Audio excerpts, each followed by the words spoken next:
반갑습니다 여러분. 4장 캠핑 입문 강의를 맡고 있는 이유진이라고 합니다. 자, 캠핑 유형입니다. 하룻밤 캠핑, 단기 캠핑, 장기 캠핑, 오직 캠핑, 이동 캠핑, 오토 캠핑이 있고요. 자, 저 같은 경우는 이제 친구 따라서 이제 장기 캠핑을 가봤는데, 보통 우리가 캠핑을 가게 되면 뭐부터 하죠?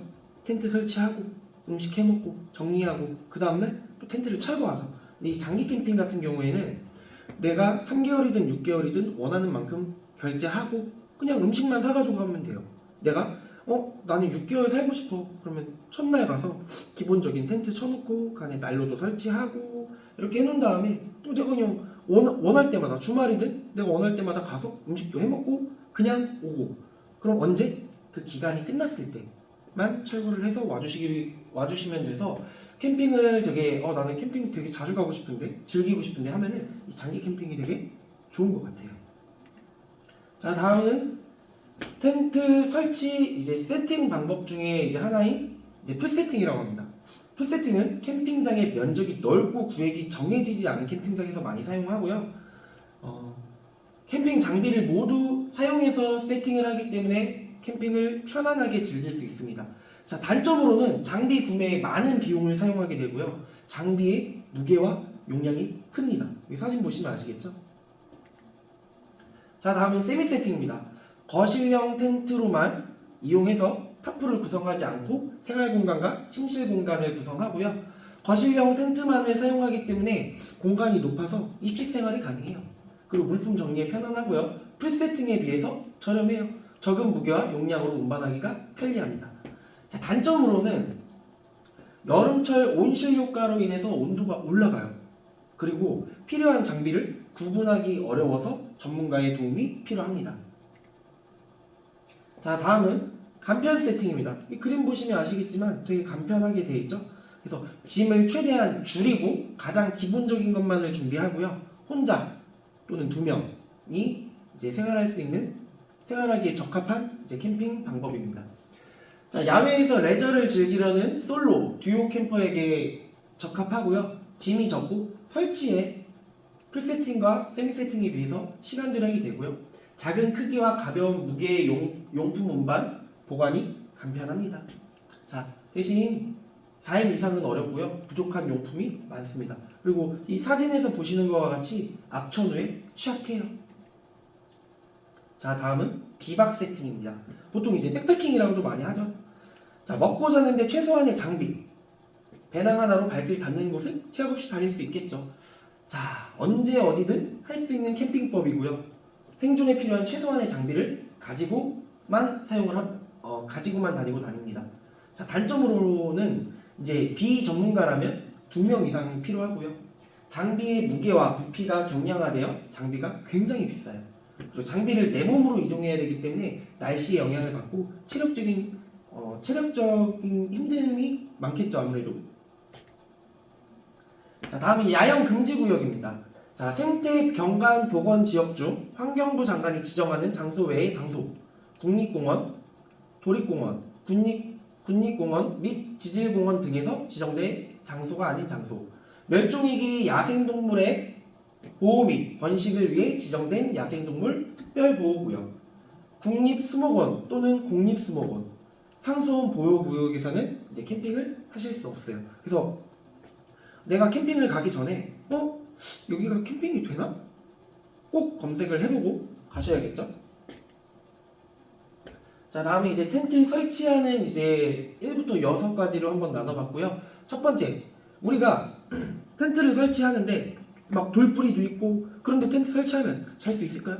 없겠죠. 그래서 돌뿌리도 붙고 바닥도 평평하게 해놓고 하셔야겠죠. 그래서 1번 바닥 정리하기, 2번 설명서 읽기, 3번 텐트와 삽, 그라운드 시트, 해머 등을 꺼내놓은 후 그라운드 시트를 깔고 그 위에 이너 텐트를 설치한 뒤 텐트를 바람이 불어오는 반대 방향으로 놓고 텐트를 사각으로 펼친다.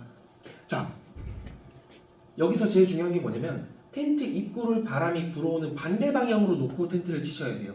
왜 그럴까요? 자, 텐트를 텐트 입구를 바람이 불어오는 쪽으로 이제 설치하게 되면 우리가 이제 문을 열었을 때 어떻게 되죠? 먼지도 들어오고, 그리고 이제 텐트 안으로 바람이 들어오면 텐트가 날아갈 수도 있겠죠. 그렇기 때문에 꼭 텐트는 바람이 불어오는 반대 방향으로 놓고 설치를 해주셔야 됩니다. 자, 이제 텐트를 설치했으면은 텐트 모서리 부분에 팩을 박아요.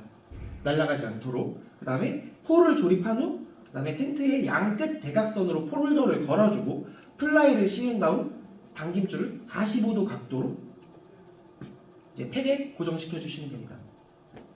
자, 우천시를 대비해서 배수로도 파줘야겠죠. 자, 다음은 이제 텐트를 이제 철거하는 방법인데요. 텐트의 출입구를 모두 닫는다. 단 너무 꽉 닫게 되면 텐트를 접을 때 공기가 들어갈 수 있으므로 공기가 빠져나갈 수 있도록 어느 정도 문을 열어두고 그 다음에 접어 주셔야겠죠. 자, 폴과 팩을 분리한다. 폴과 팩을 텐트 스킨으로부터 잃어버리지 않도록 수납 가방에 먼저 넣어둔다. 여러분, 텐트를 철거할 때 제일 많이 잃어버리는 게 이 폴과 팩이에요.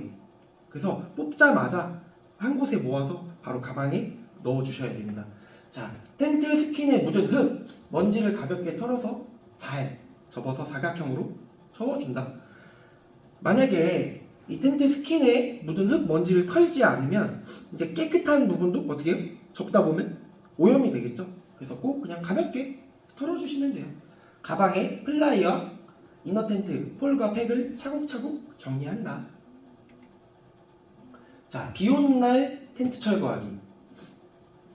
우리가 보통 텐트를 설치하면은 뭐부터 하죠? 이너 텐트 치고 그 위에 텐트 치고 그 위에 타프 치고 하겠죠?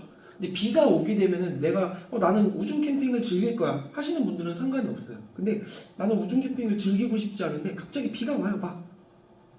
그러면 어떻게 해요? 다 젖잖아요. 그럴 때 자, 첫 번째 차를 가까이에 두고 해치하면서 바로바로 차에 싣는 거예요. 어떻게? 역순으로. 아까 텐트 먼저 설치했죠? 그러면 타프가 있으면은 타프 안에서 텐트 접고 하면 텐트가 비에 젖지 않겠죠. 그래서 바로바로 차에 싣는다. 거실형 텐트, 이너 텐트가 분리된다면 이너 텐트라도 젖지 않게 해야 한다. 타프가 있다면 텐트를 모두 정리한 뒤에 타프를 정리하는 게 좋다. 당연한 소리죠. 텐트나 타프가 바닥에 최대한 끌리지 않게 정리한다. 그 물 많은데 그 텐트 막 흙탕물 있게 해서 막 정리하면 어떻게 돼요? 나중에 정리하는 게 더 힘들어요.